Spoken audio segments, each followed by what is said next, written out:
Hello बच्चों, स्वागत है आपका अपने चैनल माय हिंदी टीचर में। बच्चों, आज मैं आपको पढ़ाने जा रही हूँ कृतिका क्लास 9th की हिंदी पुस्तक इस जल प्रलय में पाठ 1।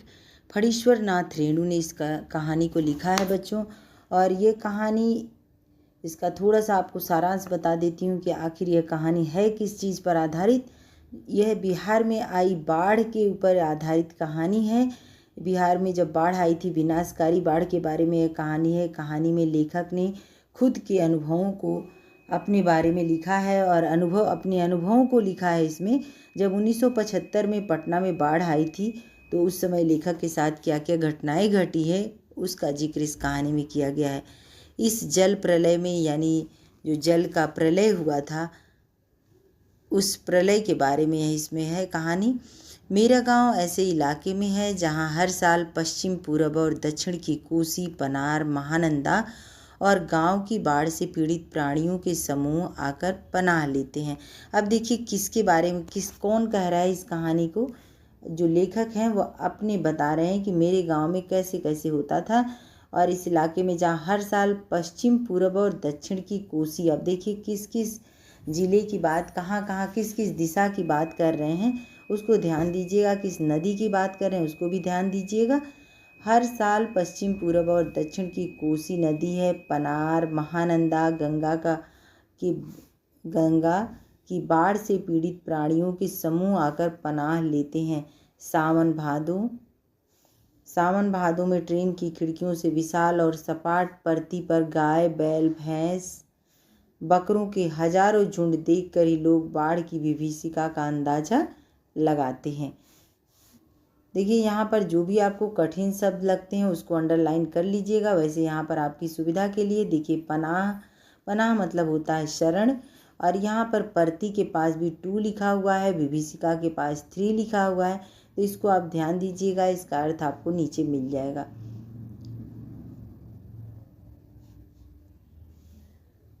विभीषिका मतलब बाढ़ की भीषण बाढ़ आती है, भयंकर बाढ़ उसको कहते हैं कि बाढ़ की विभीषिका का अंदाजा लगाते हैं। परती क्षेत्र में जन्म लेने के कारण, परती मतलब होता है खाली स्थान, क्षेत्र में जन्म लेने के कारण अपने गांव के अधिकांश लोगों की तरह मैं भी तैरना नहीं जानता। यानी जहाँ पर खाली स्थान, गांव में जो मैदानी स्थान होता है वहाँ तो नदी होती नहीं है, तो वहाँ पर तैरना नहीं जानता। किंतु 10 वर्ष की उम्र से पिछले साल तक बॉय स्काउट, स्वयंसेवक और राजनीतिक कार्यकर्ता अथवा रिलीफ वर्कर की हैसियत से बाढ़ पीड़ित क्षेत्रों में काम करता रहा हूँ। यानी लेखक जो हैं वह समाज सेवा का काम भी करते थे, तो इसलिए लिखते हैं कि ये सारे काम मैं पहले से करता रहा हूँ। मुझे तैरना 10 वर्ष की उम्र तक नहीं आता था, लेकिन ये सारे काम मैं करता रहा हूँ। और लिखने की बात, लिखते भी थे वो। हाई स्कूल में बाढ़ पर लेख लिखकर प्रथम पुरस्कार पाने से लेकर, लेखक कब पहला पुरस्कार पाए थे बच्चों, ये देखिए यहाँ पर हाई स्कूल में बाढ़ पर लेख लिखकर प्रथम पुरस्कार पाने से लेकर धर्मयुग में कथा दशक के अंतर्गत, यानी धर्मयुग जो वो है पत्रिका थी, इसमें धर्मयुग अखबार में इसमें ये काम करते थे। कथा दशक के अंतर्गत बाढ़ का पुरानी कहानी, इनकी कहानियाँ छपती थी धर्मयुग में। कथा दशक के अंतर्गत बाढ़ की पुरानी कहानी को नए पाठ के साथ प्रस्तुत कर चुका हूँ। जय गंगा 1947 में, डायन कोसी 1948 में, हड्डियों का पुल 1948 में, आदि छुटपुट रिपोर्टाज। देखिए वहाँ पर आपको परती मिला था, परती मतलब होता है शरण या आड़, यानी छत्र छाया जिसके नीचे हम सुरक्षित रहते हैं उसको कहते हैं। और वह जमीन जो बोई जोती न जाती हो। यहाँ पर आपको बच्चों जहाँ भी संख्या लिखा रहेगा आपको नीचे मिल जाएगा। परती मतलब होता है खाली स्थान, पनाह मतलब होता है शरण। और देखिए यहाँ पर लिखा है वह जमीन जो जोती बोई न जाती, यानी खाली जगह पड़ी हुई थी। और विभीषिका यानी भयंकर। ऐसे ही आपको हर शब्द का यहाँ पर मिल जाएगा अर्थ नीचे। मेरे कई उपन्यासों में बाढ़ की विनाश लीलाओं के अनेक चित्र अंकित हुए हैं, किंतु गांव में रहते हुए बाढ़ से घिरने, बहने, धंसने, भसने और भोगने का अनुभव कभी नहीं हुआ। यानी लेखक ने इसके पहले ये घटना कभी नहीं देखी थी। सुना तो था पर देखा कभी नहीं था। वह तो पटना शहर में सन 1967 में ही हुआ, जब 18 घंटे की अविराम वृष्टि यानी वर्षा के कारण पुनपुन का पानी, पुनपुन नदी है, पानी राजेंद्र नगर, कंकड़बाग तथा अन्य निचले हिस्सों में घुस आया था। अर्थात बाढ़ को मैंने भोगा है। यानी लेखक जो हैं वह बाढ़ से भी त्रस्त रहे हैं। भोगा मतलब उसको उन्होंने झेला है, महसूस किया है शहरी आदमी की हैसियत से। यानी शहरों में जब बाढ़ आती है तो लोग कैसे झेलते हैं, उस तरह से लेखक ने भी झेला है। इसीलिए इस बार जब बाढ़ का पानी प्रवेश करने लगा, पटना का पश्चिमी इलाका छाती भर पानी में डूब गया, तो हम घर में ईंधन, आलू, मोमबत्ती, दियासलाई, पीने का पानी और कंपोज की गोलियां जमा कर बैठ गए और प्रतीक्षा करने लगे। यानी ये सारी जो जरूरी आवश्यक वस्तुएं हैं उनको हमने इकट्ठा कर लिया और हम सब सामान जमा करके बैठ गए और प्रतीक्षा यानी इंतजार करने लगे। सुबह सुना राजभवन और मुख्यमंत्री निवास प्लावित हो गया। प्लावित यानी जिस पर बाढ़ का पानी चढ़ाया हो, यानी जल में डूब गया। प्लावित का अर्थ होता है बच्चों जल में डूब गया। मुख्यमंत्री निवास, जहाँ मुख्यमंत्री रहते हैं उसको कहते हैं मुख्यमंत्री निवास। और राजभवन जब सुना, सुबह सुना राजभवन, यहाँ देखिए लिखा है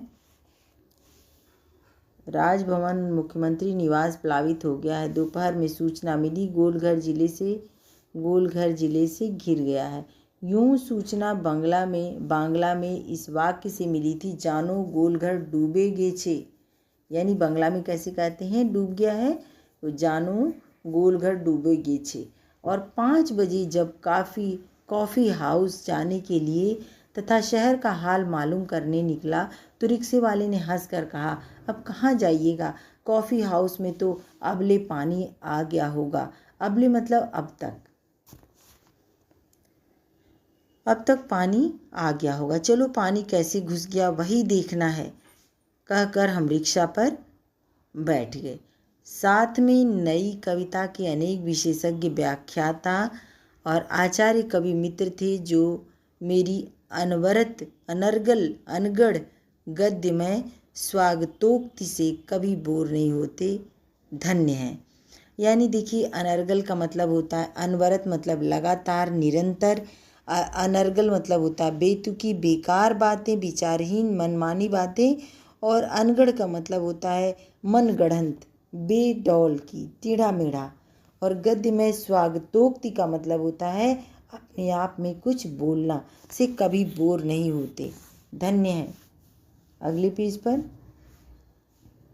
motor, scooter, tractor, motorcycle, truck, टमटम, साइकिल, रिक्शा पर और पैदल लोग पानी देखने जा रहे हैं। लोग पानी देखकर लौट रहे हैं। देखने वालों की आंखों में, जुबान पर एक ही जिज्ञासा, पानी कहाँ तक आ गया है, पानी कहाँ तक आ गया है। देखिए यहाँ पर देखिए उद्धरण चिन्ह का प्रयोग हुआ है, जहाँ पर बच्चों इस तरह से ये वाला कॉमा और इधर लास्ट में अंत जब वाक्य खत्म होता है इस तरह का कॉमा रहेगा, डबल इन्वर्टेड कॉमा। इसका मतलब है उद्धरण चिन्ह। और ये जो प्रश्नवाचक चिन्ह है इसका प्रयोग मतलब होता है प्रश्न पूछा गया है। पानी कहाँ तक आ गया है, देखकर लौटते हुए लोगों की बातचीत और फ्रेजर रोड पर आ गया। देखिए यहाँ पर इसका मतलब होता है एक्सक्लामेशन मार्क, यानी विस्मयादि बोधक चिन्ह। देखिए कहाँ तक पानी आ गया है, फ्रेजर रोड पर आ गया।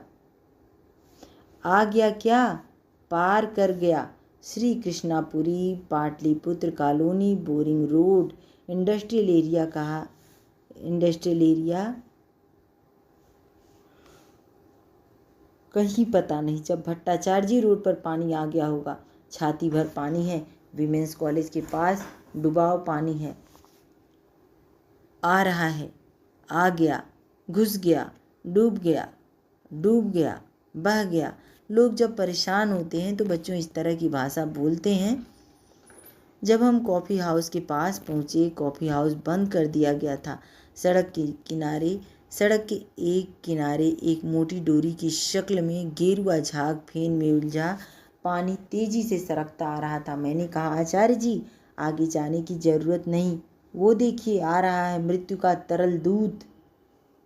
तरल मतलब होता है लिक्विड, मतलब पानी, पिघला हुआ।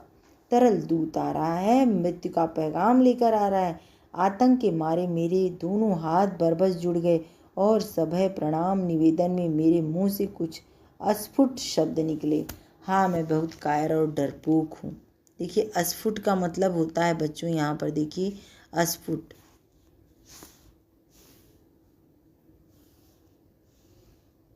कायर, डरपोक। अस्फुट का मतलब होता है अस्पष्ट। कहाँ चला? अस्फुट का मतलब होता अस्पष्ट, मुंह से कुछ अस्पष्ट शब्द निकले, यानी अस्फुट।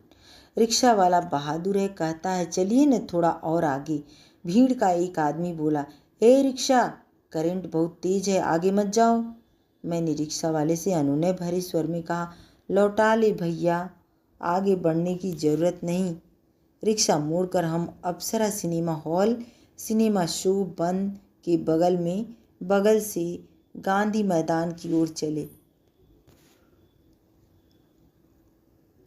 पैलेस होटल और इंडियन एयरलाइंस दफ्तर के सामने पानी भर गया था। पानी की तेज धारा पर लाल हरे नियन विज्ञापनों की परछाइयाँ और सैकड़ों रंगीन सांपों की सृष्टि कर रही थी।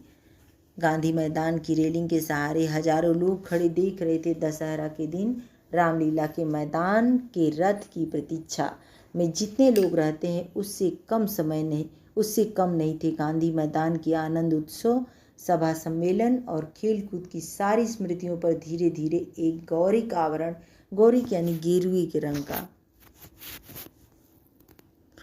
गौरिक आवरण आच्छादित हो रहा था। आच्छादित यानी देखिए ढका था। हरियाली पर सनई सनई पानी फिरते देखने का अनुभव सर्वथा नया था। हरियाली पर सनई सनई मतलब धीरे धीरे पानी फिरते देखने का अनुभव सर्वथा नया था, हमेशा नया था। इसी बीच एक अधेड़, मुष्टंड और गंवार जोर जोर से बोल उठा, इह! जब दानापुर डूब रहा था तो पटनिया बाबू लोग उलटकर देखने भी नहीं गए। अब बूझो। मैंने अपने आश्चर्य कवि मित्र से कहा, पहचान लीजिए, यही है वह आम आदमी जिसकी खोज हर साहित्यिक गोष्ठियों में होती रहती है। उसके मंतव्य में दानापुर के बदले उत्तर बिहार अथवा कोई भी बाढ़ग्रस्त ग्रामीण क्षेत्र जोड़ लीजिए। यही हुआ आम आदमी यानी सामान्य इंसान जिसकी खोज हर साहित्यिक गोष्ठियों में होती रहती है। उसके वक्तव्य में दानापुर के बदले उत्तर बिहार अथवा कोई भी बाढ़ग्रस्त ग्रामीण क्षेत्र जोड़ दीजिए। वक्तव्य यानी देखिए यहाँ पर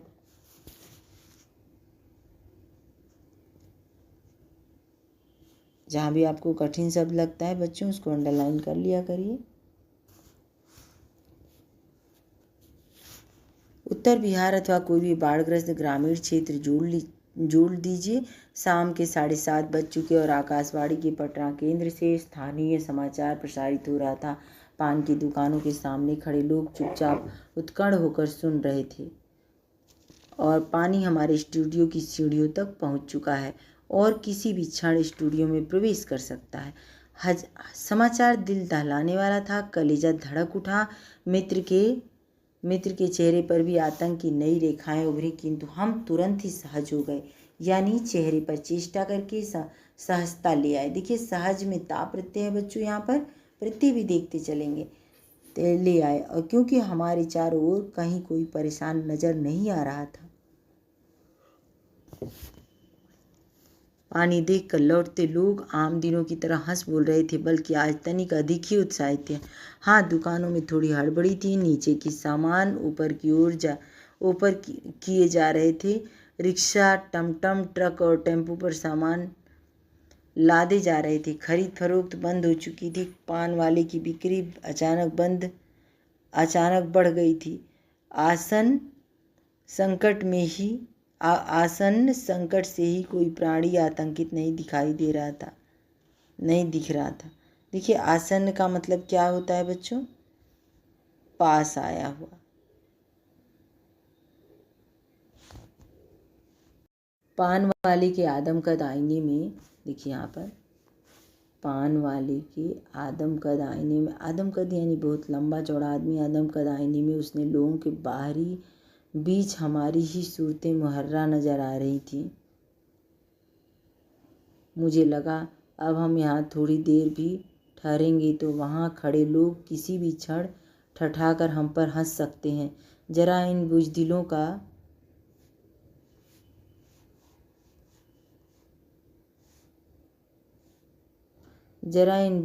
का हुलिया देखो, क्योंकि वहाँ ऐसी ही बातें चारों ओर से उछाली जा रही थी। एक बार डूब ही जाएं, धनुष कोटि की तरह पटना लापता न हो जाए कहीं, अब सब पाप धुल जाएगा। चलो गोल घर के मुंडे पर ताश की गड्डी लेकर बैठ जाएं। बिस्कोमान बिल्डिंग की छत पर क्यों नहीं? भाई यही माकूल मौका है। इनकम टैक्स वालों को एन इसी मौके पर काले कारोबारियों के घर पर छापा मारना चाहिए। आसामी, देखिए यहाँ पर ये पेज आगे हो गया। आसामी बामाल। राजेंद्र नगर चौराहे पर मैगजीन कॉर्नर की आखिरी सीढ़ियों पर पत्रिकाएं पूर्ववत बिछी हुई थी। सोचा एक सप्ताह की खुराक एक ही साथ ले लूं। क्या ले लूं? हेडली चीज कि क्या एक ही शब्द 2 बार आया पुनरुक्त शब्द। ले लूं हेडली चीज या एक ही सप्ताह में फ्रेंच जर्मन सिखा देने वाली किताबें अथवा योग सिखाने वाला कोई सचित्र किताब। मुझे इस तरह किताबों को उलटते पलटते देखकर दुकान का नौजवान मालिक कृष्णा पता नहीं क्यों मुस्कुराने लगा। किताबों को छोड़ कई हिंदी, बंगला और अंग्रेजी सिने पत्रिकाएं लेकर लौटा। मित्र से विदा होते हुए कहा, पता नहीं कल हम कितने पानी में रहें। बहरहाल हम कम पानी में रहे। बहरहाल जो कम पानी में रहेगा वह ज़्यादा पानी में फंसे मित्र की सुधि लेगा। सुधि यानी खोज खबर। फ्लैट में पहुंचा ही था कि जनसंपर्क की गाड़ी भी लाउडस्पीकर से घोषणा करती हुई राजेंद्र नगर पहुंच चुकी थी। फ्लैट में पहुंचा ही था कि जनसंपर्क की गाड़ी भी लाउडस्पीकर से घोषणा करती हुई राजेंद्र नगर पहुंच चुकी थी। हमारे गोलंबर के पास कोई भी आवाज़ चारों बड़ी ब्लॉकों की इमारतों से टकराकर मंडराती हुई 4 बार प्रतिध्वनि होती है। प्रतिध्वनि यानी आवाज़ आती है, उसकी सुनाई देती है आवाज़। सिनेमा अथवा लॉटरी की प्रचार गाड़ी यहाँ पहुँचते ही भाइयों पुकार कर एक क्षण के लिए चुप हो जाती है। पुकार मंडराती हुई प्रतिध्वनि होती है, भाइयों भाइयों भाइयों। एक अलमस्त जवान रिक्शा चालक है जो अक्सर रात के सन्नाटे में सवारी पहुंचाकर लौटते समय इस गोलंबर के पास आलाप उठता है। सुन मेरे बंधु रे, ऐन सुन मोरे मितवा, वाह वाह। यह गोलंबर के पास जनसंपर्क की गाड़ी से ऐलान किया जाने लगा, भाइयों। गोलंबर यानी जो चौराहा होता है, गोलंबर यानी गोल, चारों तरफ से घिरा हुआ। ऐसी संभावना है कि बाढ़ का पानी रात्रि के करीब 12 बजे तक लोहानीपुर, कंकड़बाग और राजेंद्र नगर में घुस जाए, अतः आप लोग सावधान हो जाएं। प्रतिध्वनि, सावधान हो जाएं, सावधान हो जाएं। मैंने गृह स्वामिनी से पूछा, गैस का क्या हाल है? बस उसी का डर है, अब खत्म होने वाला है। असल में सिलेंडर में मीटर की तरह कोई चीज़ नहीं होने से कुछ पता नहीं चलता, लेकिन अंदाज है कि 1 या 2 दिन कोयला है। स्टोव है मगर किरासन एक ही बोतल है। फिलहाल बहुत है। बाढ़ का भी यही हाल है, मीटर की तरह कोई चीज़ नहीं होने से पता नहीं चलता कि कब आ धमकी। मैंने कहा, सारे राजेंद्र नगर में सावधान सावधान ध्वनि कुछ देर गूंज रही। ब्लॉक के नीचे की दुकानों के सामान हटाए जाने लगे। मेरे फ्लैट के नीचे के दुकानदार ने पता नहीं क्यों इतना कागज इकट्ठा कर रखा था, एक अलाव लगाकर सुलगा दिया। हमारा कमरा धुएं से भर गया। सारा शहर जगा हुआ है। पश्चिम की ओर कान लगाकर चुनने की चेष्टा करता हूँ। हाँ, पीर मुहानी या सालिमपुरा, आहरा अथवा जनक किशोर, नवल किशोर रोड की ओर से कुछ हलचल की आवाज़ आ रही है। लगता है 1-1:30 बजे रात तक पानी राजेंद्र नगर पहुँचेगा। सोने की कोशिश करता हूँ लेकिन नींद आएगी भी नहीं। कंपोज की टिकिया भी नहीं, कुछ लिखूं किंतु क्या लिखूं। कंपोज यानी बच्चों नींद की दवा को टिकिया यानी गोली होती है नींद की, उसको कहते हैं कंपोज, उसका नाम है कंपोज। तो किंतु क्या लिखूं, कविता प्रश्न पूछते हैं कि कविता, शीर्षक बाढ़ आकुल प्रतीक्षा, मतलब कहते हैं कि क्या मैं कविता लिखूं, ये बाढ़ पर एक कविता लिखूं। धत, नींद नहीं, स्मृतियां आने लगी एक एक कर। स्मृतियां यानी यादें, चलचित्र के बेतरतीब दृश्यों की तरह।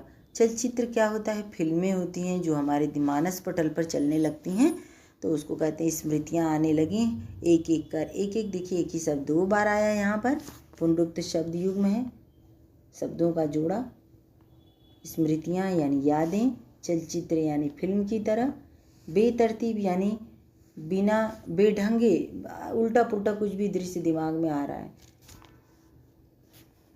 1947, 1947, यहाँ देखिए 1947 मनिहारी, तब पूर्णिया अब कटिहार जिला। ये सब अंडरलाइन कर देती हूँ बच्चों, इसको याद रखिएगा।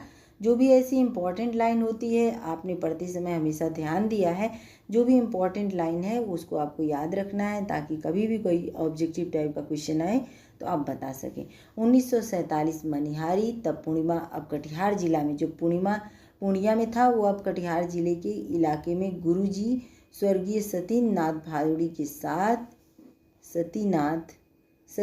भादुड़ी के साथ गंगा मैया की बाढ़ से पीड़ित क्षेत्र में हम नाव पर जा रहे हैं।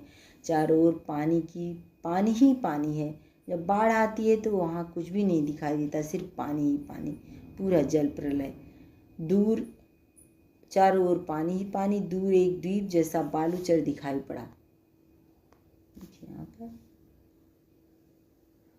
हमने कहा वहाँ चलकर जरा चहलकदमी करके टांगे सीधी कर लें। भादुड़ी जी कहते हैं, अब भादुड़ी जी ने क्या कहा,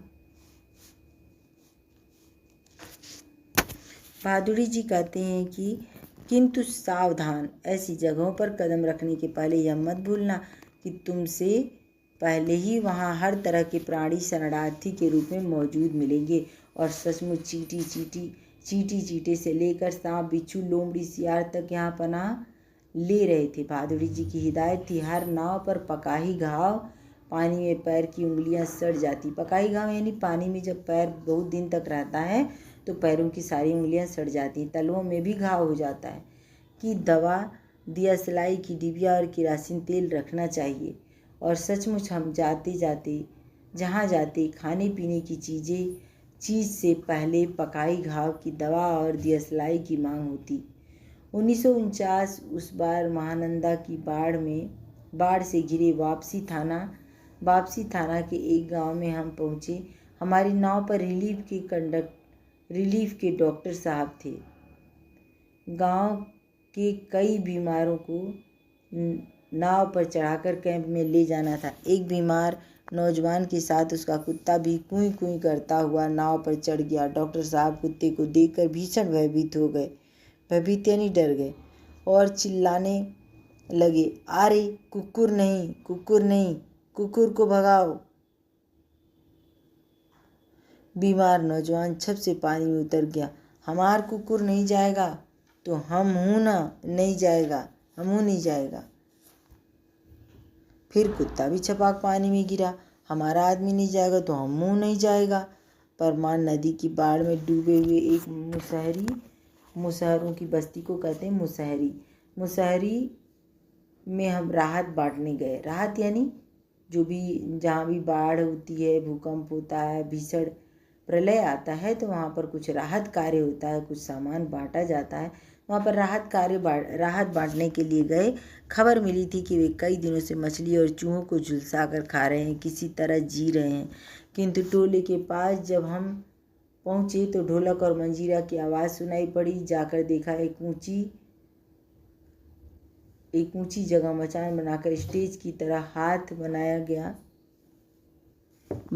है। बलवाही नाच हो रहा था। कौन सा नाच? बलवाही नाच हो रहा था। लाल साड़ी पहनकर काला कलूटा नटुआ दुल्हन का हाव भाव दिखला रहा था।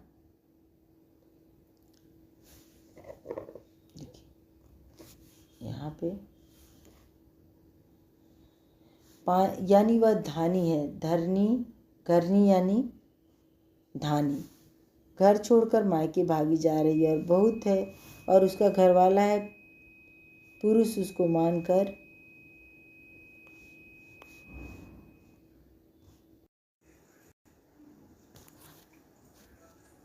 जाकर देखा, एक ऊंची जगह मचान बनाकर स्टेज की तरह बनाया गया है। बलवाही का मतलब होता है बच्चों एक प्रकार का लोक नृत्य।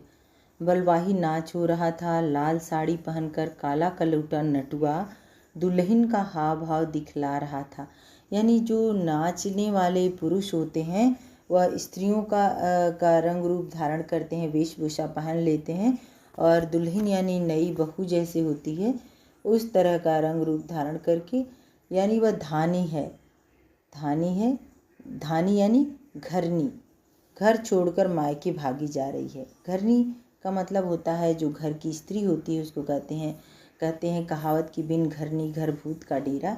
तो घरनी यानी घर की स्त्री जो मालकिन होती है उसको कहते हैं घरनी। यहाँ पर देखिए, धानी घर छोड़कर मायके भागी जा रही है और उसका घर वाला, घरनी और घर वाला यानी जो घर का पुरुष होता है, मेन मालिक होता है, उसको कहते हैं घर वाला, उसको मनाकर राह से लौटाने गया है। राह का अर्थ होता है बच्चों रास्ता। इस पद के साथ ही ढोलक पर द्रुत ताल बजने लगा। क्या ताल बजने लगा? द्रुत ताल बजने लगा। दागिड़ गिड़ चकै की चक दुम, चकै की चक दुम, चक दुम चक दुम चक दुम, ऐसी अधुन बजने लगी। कीचड़ पानी में लथपथ भूखे प्यासे नर नारियों के झुंड के मुख पर खिलखिलाहट लहरें लेने लगती हैं।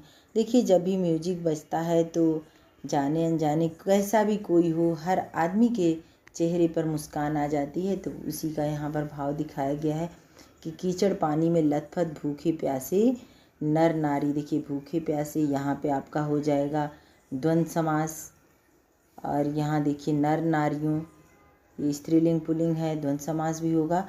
भूखे प्यासे नर नारियों के झुंड में मुक्त खिलखिलाहट, खिलखिलाना में आहट प्रत्यय है बच्चों। खिलखिलाहट लहरें लेने लगती हैं। हम रिलीफ बांटकर भी ऐसे हंसी उन्हें दे सकेंगे क्या?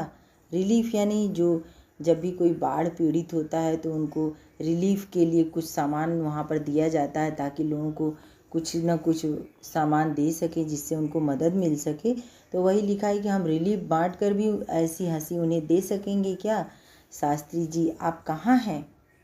बलवाही नाच की बात उठते ही मुझे अपने परम मित्र भोला शास्त्री की याद हमेशा, बलवाही नाच एक प्रकार का नृत्य होता है, बात उठते ही मुझे अपने परम मित्र भोला शास्त्री की याद हमेशा क्यों आ जाती है।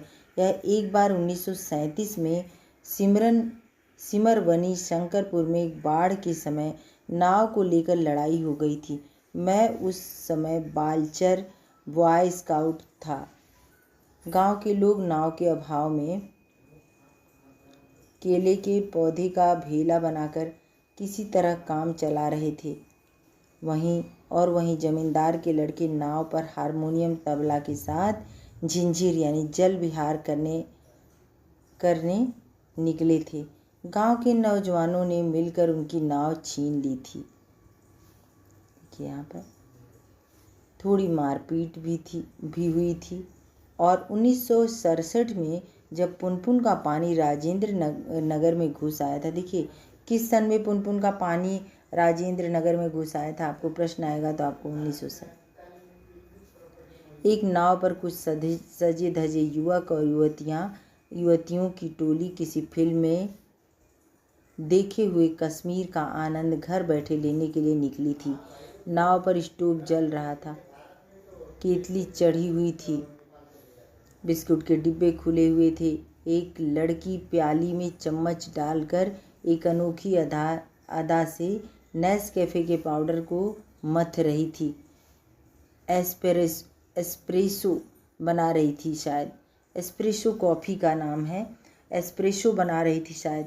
दूसरी लड़की बहुत मनोयोग से कोई सचित्र रंगीन पत्रिका पढ़ रही थी। देखिए, यहाँ पर सचित्र में चित्र में स उपसर्ग है, रंगीन पत्रिका पढ़ रही थी। एक युवक दोनों पाँवों को फैलाकर बांस की लग्गी से नाव खे रहा था। दूसरा युवक, देखिए यहाँ पर एक युवक क्या कर रहा था, दोनों पाँवों को फैलाकर बांस की लग्गी से नाव खे रहा था, और दूसरा युवक पत्रिका पढ़ने वाली लड़की के सामने अपने घुटने पर कोहनी टेक कर कोई मनमोहक डायलॉग बोल रहा था। पूरे वॉल्यूम में बजते हुए ट्रांजिस्टर पर गाना आ रहा था, हवा में उड़ता जाए मुरलाल दुपट्टा मलमल का हो जी हो जी। हमारे ब्लॉक के पास गोलंबर में नाव पहुंची थी कि अचानक चारों ब्लॉक की छतों पर खड़े लड़कों ने एक ही साथ किलकारियों, सीटियों, फप्तियों की वर्षा कर दी। छतों पर खड़े लड़कों ने एक ही साथ किलकारियों, सीटियों, फप्तियों की वर्षा कर दी, और इस गोलंबर में किसी भी आवाज़ की प्रतिध्वनि मंडरा मंडरा कर गूंजती है। सो सब मिलाकर स्वयं ही जो ध्वनि संयोजन हुआ उसे बड़े से बड़े गुणी संगीत निर्देशक बहुत कोशिश के बावजूद नहीं कर पाते। उन फूहड़ युवकों की सारी, फूहड़ यानी गंदे, उन फूहड़ युवकों की सारी एग्जिबिशनिज्म, देखिए यहाँ पर लिखा हुआ है, छोटे छोटे शब्दों को तोड़ करके पढ़ेंगे, एग्जिबिशनिज्म। तभी आपको पढ़ने में 3 भाग में इसको बांट लीजिएगा। एग्जिबिशनिज्म तुरंत छूमंतर हो गई और युवतियों के रंगे लाल लाल हो ओठ। अब यहाँ पर देखिए लाल जो है वो एक ही शब्द 2 बार आया है, पुनरुक्त शब्द युग्म है। लाल लाल ओठ और गाल काले पड़ गए थे। नाव पर अकेला ट्रांजिस्टर था जो पूरे दम के साथ मुखर था। नैया तोरी मझधार होशियार होशियार, काहू राम श्रृंगार पनिया आ रहलू है, काहू राम श्रृंगार पनिया आ रहलू है। किसी ने प्रश्न पूछा कि राम श्रृंगार से कि पानी आ रहा है क्या? उहूँ न आ रहलू है। वो कहता है उहूँ मतलब नहीं, न आ रहलू है मतलब नहीं आ रहा है। 2:30 बज गए, देखिए समय भी बता रहे हैं यहाँ पे, 2:30 बज गए मगर पानी अब तक आया नहीं, लगता है कहीं अटक गया, अथवा जहाँ तक आना था आकर रुक गया, अथवा तटबंध पर लड़ते हुए इंजीनियरों की जीत हो गई, शायद या कोई दैवी चमत्कार हो गया। नहीं तो पानी कहाँ भी जाएगा तो किधर से, कहीं भी जाएगा तो किधर से जाएगा, रास्ता तो इधर से ही है। चारों ब्लॉक के पास, चारों ब्लॉक देखिए यहाँ पर, चारों ब्लॉकों के प्राय सभी फ्लैटों की रोशनी जल रही है, बुझ रही है, सभी जगे हुए हैं। कुत्ते रह रह कर सामूहिक रुदन करते हैं। उन्हें राम श्रृंगार की मंडली डांट कर चुप करा देती है और चुप चुप ऐसे कह के चुप करा देती है। मुझे अचानक अपने उन मित्रों और स्वजनों की याद आ गई जो कल से ही Pataliputra colony, Krishnapuri, Boring Road के अथाह जल में घिरे हैं। जितेंद्र जी, विनीता जी, बाबू भैया, इंदिरा जी पता नहीं कैसे हैं, किस हाल में हैं वे। शाम को एक बार पड़ोस में जाकर टेलीफोन करने के लिए चोंगा उठाया, यानी फ़ोन का रिसीवर उठाया। बहुत देर तक कई नंबर डायल करता रहा। उधर सन्नाटा था एकदम, कोई शब्द नहीं, टुंग फुंग कुछ भी नहीं, ना कोई टुंग हुई ना कोई फुंग हुई, एकदम सन्नाटा, रिसीवर शांत, बिल्कुल सन्नाटा मतलब शांत। बिस्तर पर करवट लेते हुए फिर एक बार मन में हुआ कुछ लिखना चाहिए। किसके मन में हुआ बच्चों ये सारी बातें? लेखक के। लेखक कौन है? फणीश्वरनाथ रेणु। लिखना चाहिए, लेकिन क्या लिखना चाहिए? अब वो सोचते हैं, पहले सोचते हैं कुछ लिखना चाहिए, फिर कहते हैं लेकिन क्या लिखना चाहिए? कुछ भी लिखना संभव नहीं। और क्या ज़रूरी है कि कुछ लिखा ही जाए? नहीं, लिखा ही जाए नहीं। फिर स्मृतियाँ यानी स्मृतियों को जगाऊं तो अच्छा। पिछले साल, देखिए यहाँ पर, स्मृतियों यानी यादों को जगाऊं तो अच्छा। पिछले साल अगस्त में नरपतगंज थाना चकरदाहा गांव के पास छाती भर पानी में खड़ी एक आसन्न प्रसवा हमारी और गाय की तरफ टुकुर टुकुर देख रही थी। देखिए यहाँ पर आसन्न प्रसवा का मतलब जिसे आजकल में ही बच्चा होने वाला है, जो स्त्री प्रसव पीड़ा के बिल्कुल नज़दीक है, तो आजकल में उसको बच्चा होने वाला है, प्रेग्नेंट है, उसके बारे में कहा गया है कि आसन्न प्रसवा हमारी ओर गाय की तरह टुकुर टुकुर देख रही थी। टुकुर टुकुर मतलब एक तक टक लगातार देखना, और यहाँ पर एक ही शब्द 2 बार आया बच्चों, ये पुनरुक्त शब्द युग्म है। देख रही थी, नहीं अब भूली बिसरी याद नहीं, बेहतर है आंखें मूंद कर सफ़ेद भेड़ों के झुंड देखने की चेष्टा करो। उजले उजले सफ़ेद भेड़ों के झुंड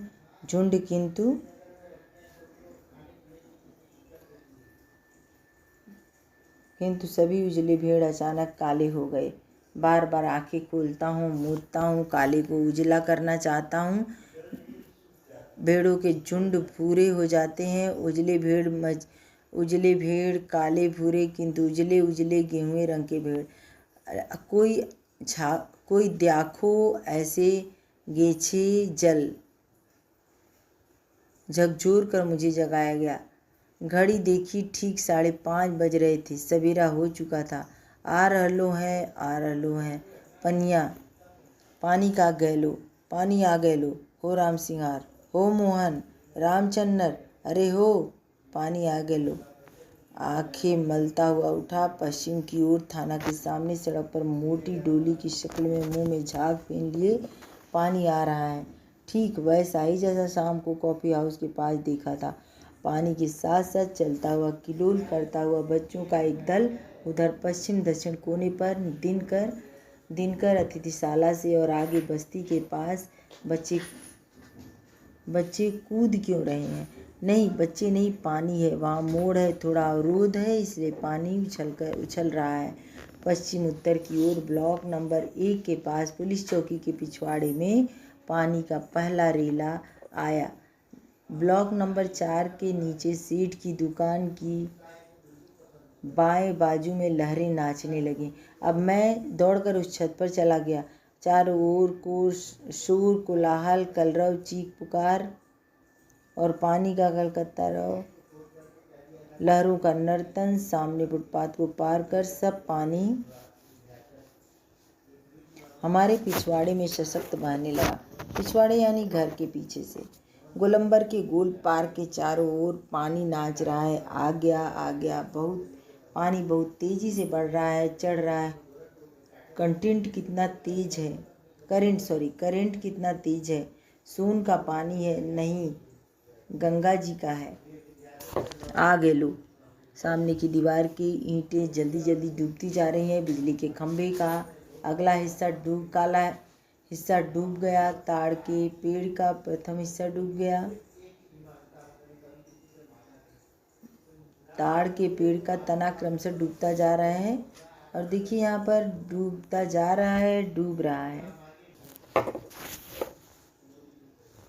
हमारे पिछवाड़े में सशक्त बनने लगा। गोलंबर के गोल पार्क, देखिए यहाँ पर गोल पार्क के चारों ओर पानी नाच रहा है। आ गया पानी बहुत तेजी से बढ़ रहा है, चढ़ रहा है। करंट कितना तेज है। सोन का पानी है, नहीं गंगा जी का है।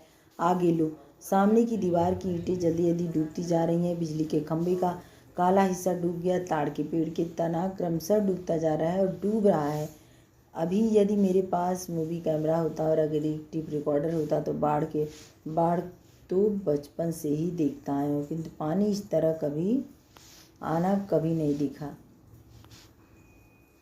अच्छा हुआ जो रात में नहीं आया। अच्छा हुआ जो रात में यह पानी नहीं आया, नहीं तो भय के मारे न जाने मेरा क्या हाल होता। देखते ही देखते गोल पार्क डूब गया। हरियाली लोप हो गई। अब हमारे चारों ओर पानी नाच रहा था। भूरे रंग के भेड़ों के झुंड। भेड़ दौड़ रहे हैं। भूरे भेड़। वह चाय वाले की झोपड़ी गई चली गई। काश मेरे पास एक मूवी कैमरा होता, एक टेप रिकॉर्डर होता तो क्या होता। अच्छा है कुछ भी नहीं। कलम थी, वह भी चोरी हो गई। अच्छा है कुछ भी नहीं मेरे पास।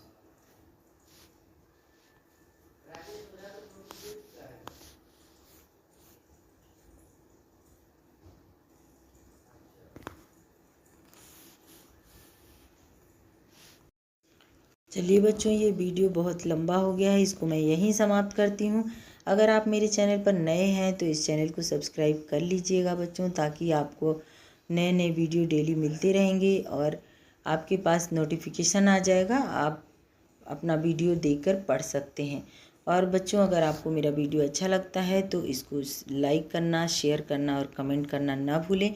और मैं इसके अगले वीडियो में आपके इसी चैप्टर का क्वेश्चन आंसर जो भी दिया हुआ है इस चैप्टर पर, चैप्टर नंबर 12 पर, देखिए यार, पेज नंबर 12 पर, सॉरी, ये जो क्वेश्चन है इसका क्वेश्चन आंसर दोनों लेकर के आपके लिए आ जाऊँगी और ये आप अपनी नोटबुक में लिख लीजिएगा। और इसके बाद इसी चैप्टर पर मेरा होगा अगला ऑब्जेक्टिव टाइप का भी क्वेश्चन होगा और पूरा होल क्वेश्चन जो एग्ज़ाम में आता है उस पैटर्न पर भी क्वेश्चन लेकर के आऊँगी। तो बच्चों, ये चैप्टर यहीं समाप्त होता है। धन्यवाद।